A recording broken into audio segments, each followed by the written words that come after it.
How can you say you love God in which you cannot see, yet still you cannot love who you can see? First, we are say that. We are say you have to love who you can see first, because who you can see is a manifestation of who you think you cannot see. That is really what it is all about. Who you can see is a manifestation of who you think you cannot see. There was a man in a village, same really want to find God. He want to find the highest level of consciousness that you know about. So I'm going to go to some sage, some priest or monk, to tell him which part him can go, or what can he do to reach the level of what I call nirvana, heaven, blissfulness, utopia. Well, the first one I'm going to tell him, he must go down in another village, and he must see a lot of women, beautiful women, and them will satisfy all his desires and make him reach to nirvana, or what you call blissfulness. So I'm travel for days and go down to the village, walk up and whole heap of women, and after him done go through everything, him find out, said, no, him no find God, or where I look for.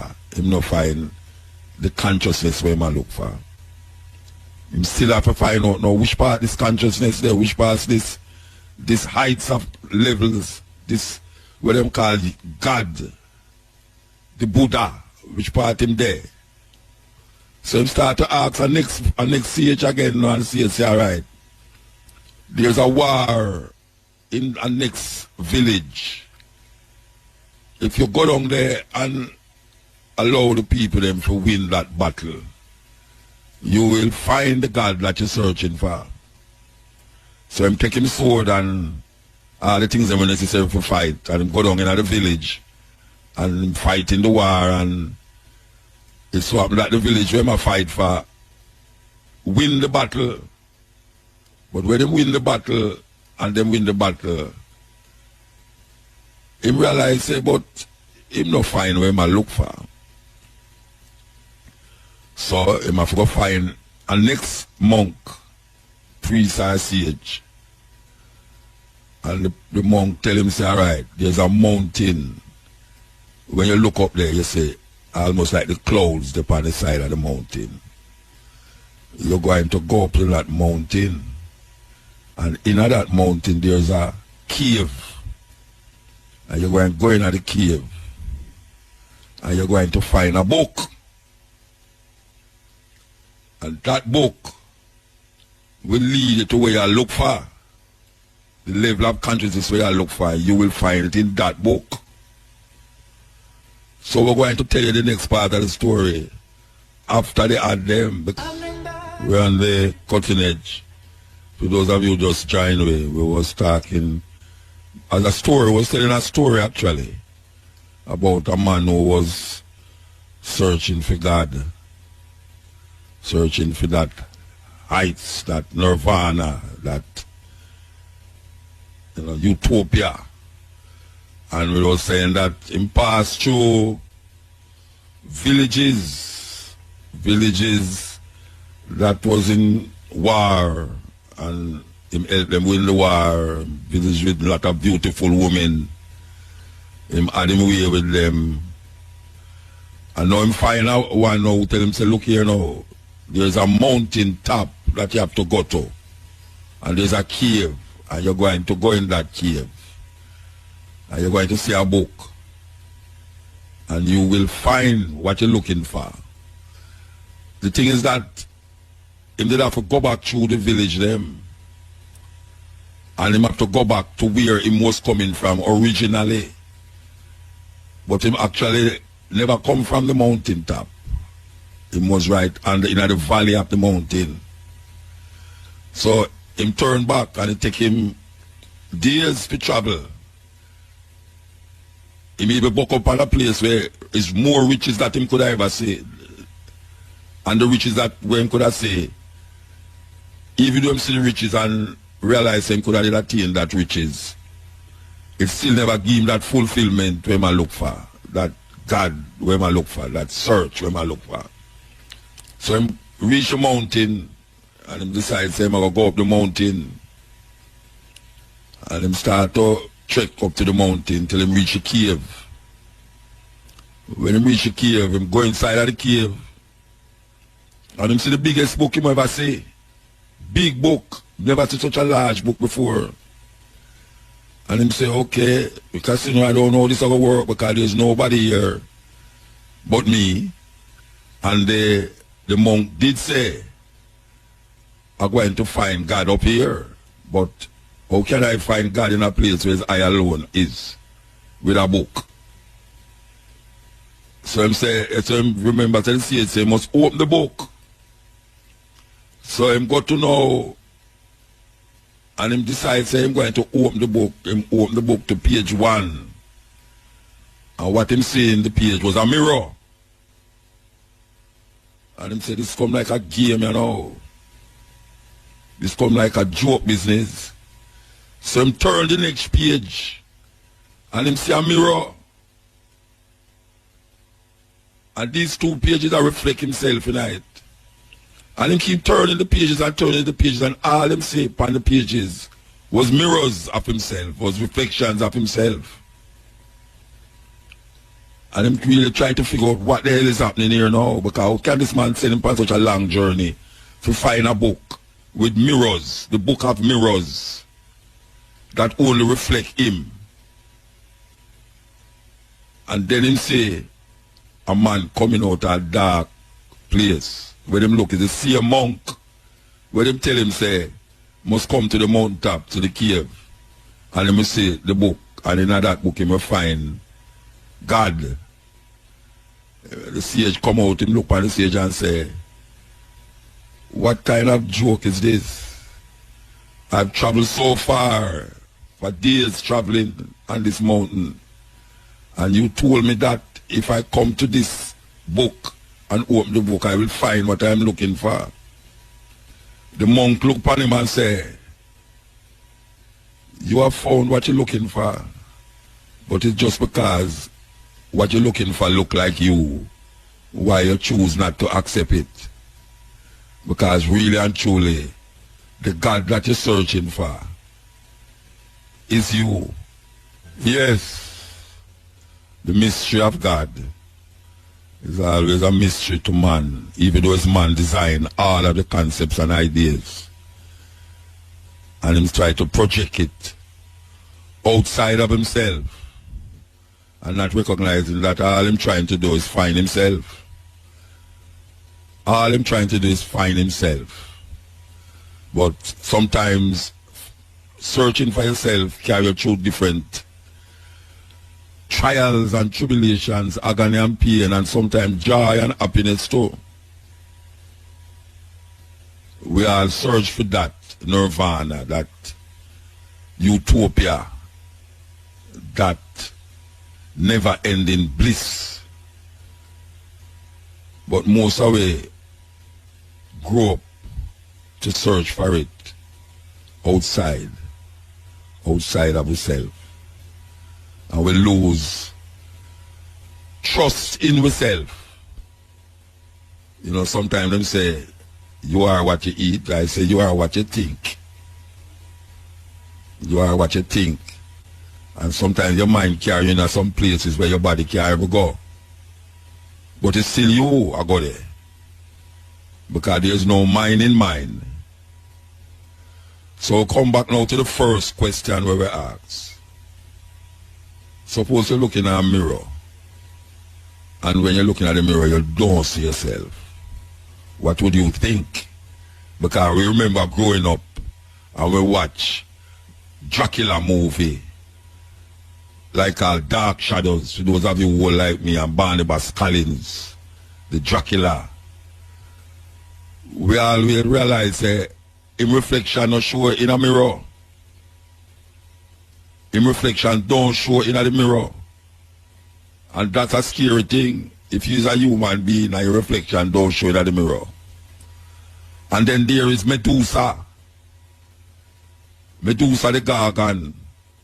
For those of you who don't know about Greek mythology, I could tell you about Medusa. Medusa was a mythological woman who lived in a cave. And all her hair was snake. Snake in her head, just a grow up in her head, pure snake. Look like a locks. One of them thick up locks. But according to the mythology, is snake. So this woman grew snake in her head. And she live in a cave, and anyone will look upon her face to face, eye to eye, them turn stone. Anyone will look upon her face to face, turn stone.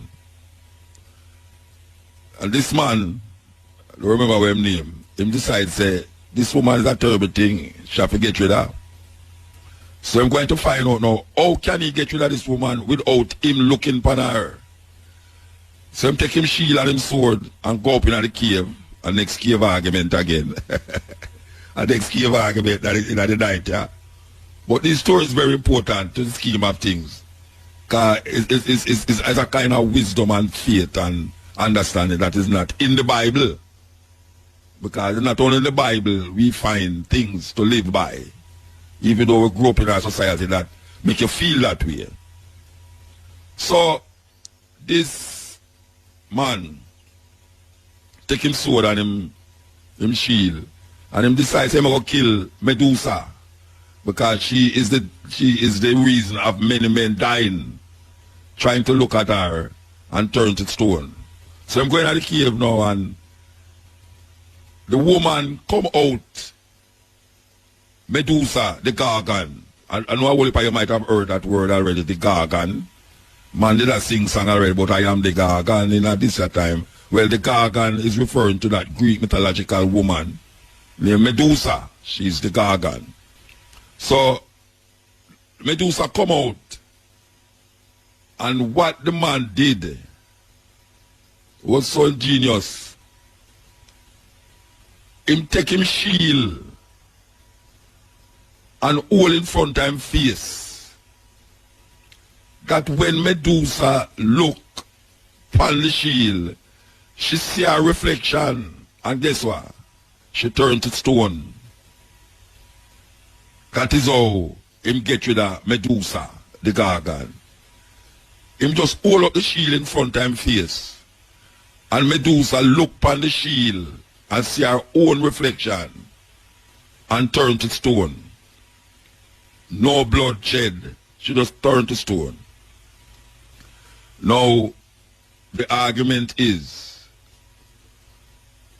I wonder if a person who don't see themselves in the mirror is really stone in them heart.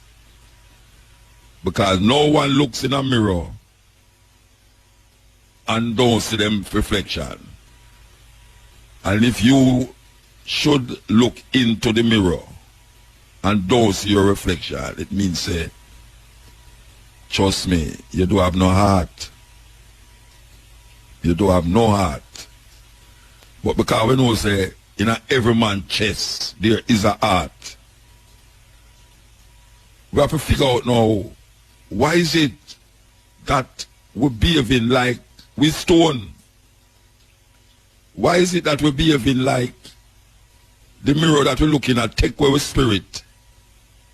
Because some people actually believe that too. That's why them don't keep mirror in them house. Because them feel that the spirit of the human being exists in the mirror. Them don't want the mirror take away them spirit. In some places, amongst Aboriginal people, indigenous people, them don't like you take them picture. Because them feel say, when you take them picture, you take part of them. And them soul is very important to them.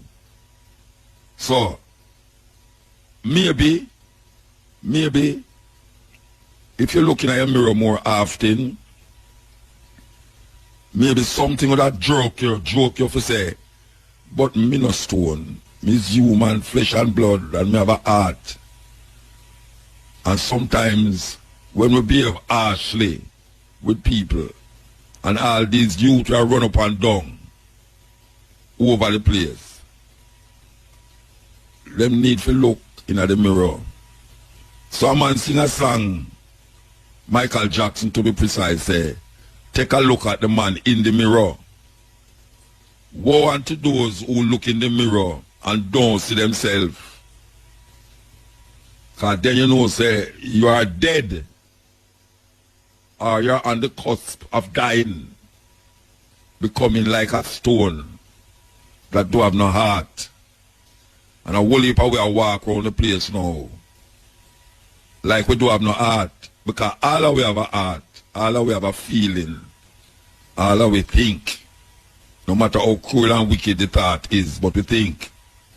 And we recognize and understand that if a man look in the mirror and see himself reflecting, he should take a stock, because that reflection is God. Because if we go back to the old Bible, and the Bible says, God make man in his own image. An image is a physical manifestation of something that is tangible or touchable. An image is not something mysterious. An image, if a man make an image of something, it look like it's something that he make. Therefore, it's a manifestation of something else. But it replicate the something that he look on and make the image. So when it say God make man in his own image, it really I say man of God, because the same way how I look is the same way how God look, and vice versa. And likewise it's true. If a woman looking at the mirror and see herself, she have to come to the conclusion and say, I am God. But only people want to accept that, because them love to talk about God outside of themselves. That is really what them a try do. Them a try to talk about God outside of themselves. And the only God that exists is the one that is you. And all the arguments surrounding that is created by man. All the arguments surrounding about who, what, where, when, why, how God is supposed to be what, is created by man. Even the understanding that when you're looking at the mirror is an image of God you look upon. Even that was created by man. So we have to recognize the purpose, or our purpose, when we look in the mirror. The man in the mirror, and to an extent the woman in the mirror, is the only manifestation of what we're searching for inside ourselves and in others. The man say, how can you say you love God in which you cannot see, yet you cannot love who you can see? First, we are say that. We are say, you have to love who you can see first, because who you can see is a manifestation of who you think you cannot see. That is really what it is all about. Who you can see is a manifestation of who you think you cannot see. So we have to draw up a belt and a buckle and forget about all of the whole heap of this and the whole heap of that and the frills and the chills that put around it. You know, here some people try to give them deity all the accolades and the this and the that, when you cannot make it greater or lesser than what it is. What it is what it is. It's just simple that what it is what it is. So when we look, according to the Egyptian book of the dead, or them call it the coming forth by day,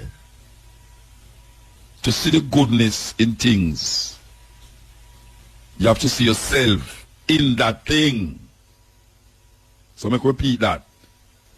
To see the goodness in things, you have to see yourself in the thing. Because that is the only way you can recognize the I and I concept. There is no me and you, or them and us. It's I and I.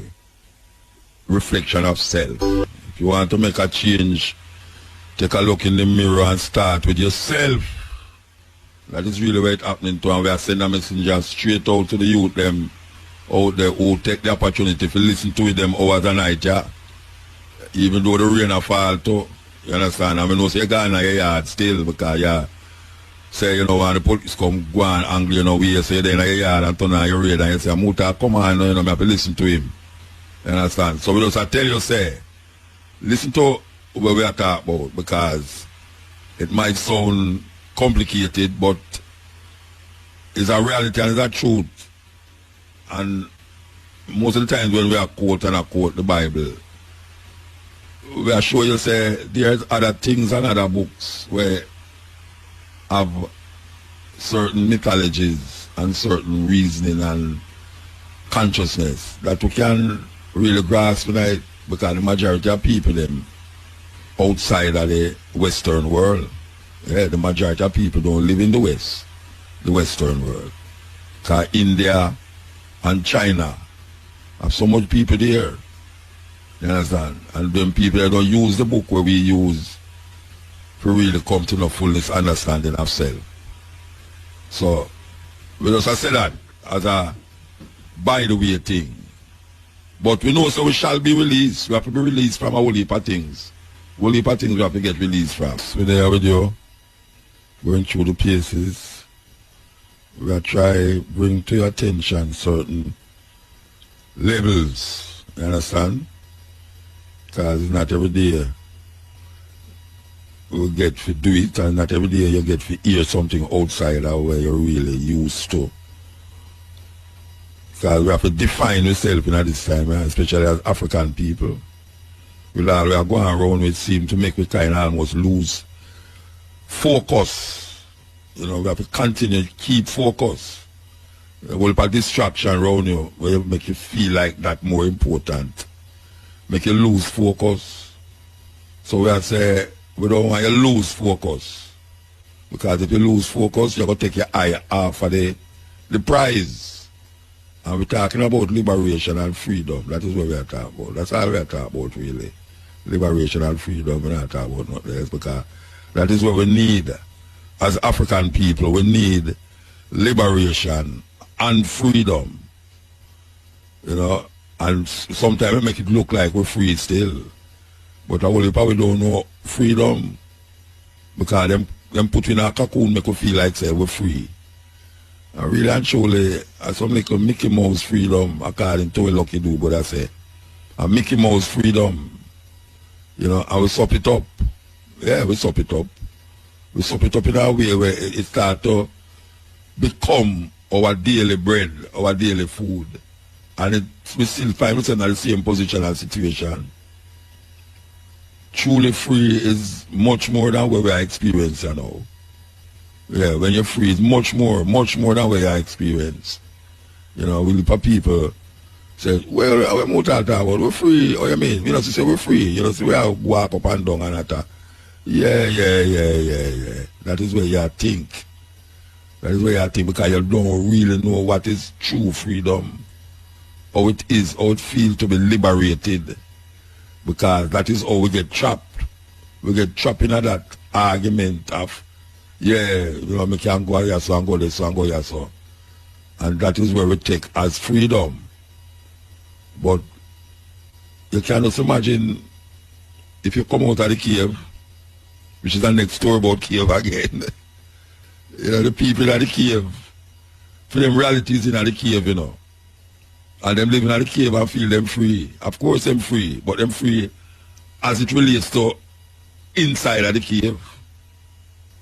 When one man come out of the cave and say, but wait, there's things outside of the cave that we never experienced yet. I wonder if we don't know them story there. There's some serious story them, you know. The man them in the cave, everybody in the cave. And that is the reality. The reality is what is in the cave. And once somebody come out of the cave and go see different life and come back, come tell them. And it's one rotted, guys like they try to take away from them freedom now by telling them, say, something other than what them are experiencing at the cave exists outside of the cave. Much more than what them are experiencing at the cave is outside of the cave. And him become them enemy. Yes, him go experience something outside the cave and come back and tell them, and now him become them enemy. Who tell him to go tell them that?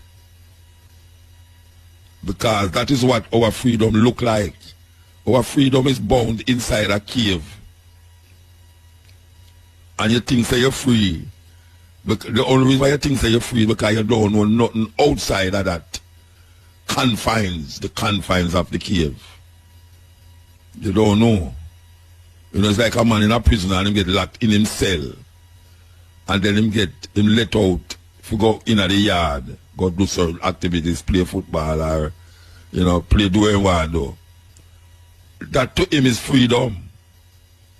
Him come out of the confines of the cave, the cell. Him come out of the confines of solitary. So to him now that is freedom, even though there's 4 walls that confine him to that space. And people outside of that space can tell him, so there's more to be experienced outside than there inside of that space. There's more to be experienced outside of the cave than inside of the cave. But as I say, people who sometimes talk that truth about what lies beyond the cave, tend to sometimes become the enemy. Yes, sometimes you become the enemy because you speak that truth, that there's more to be experienced outside of the cave. You know, it's like, wow. So we just pass that on to the people them in the night, yeah. You understand? We just say, experience teacheth wisdom. Experience not teach. Knowledge is one thing, you know, wisdom is the other. Experience is what you actually become a part of in the doing, in the realization of the thing that is happening. You become a part of it. That is experience. Knowledge is when you actually sit and get a perspective of certain things. You know, you don't have to experience knowledge. Knowledge comes through what we call now education. You get a certain education, you become knowledgeable.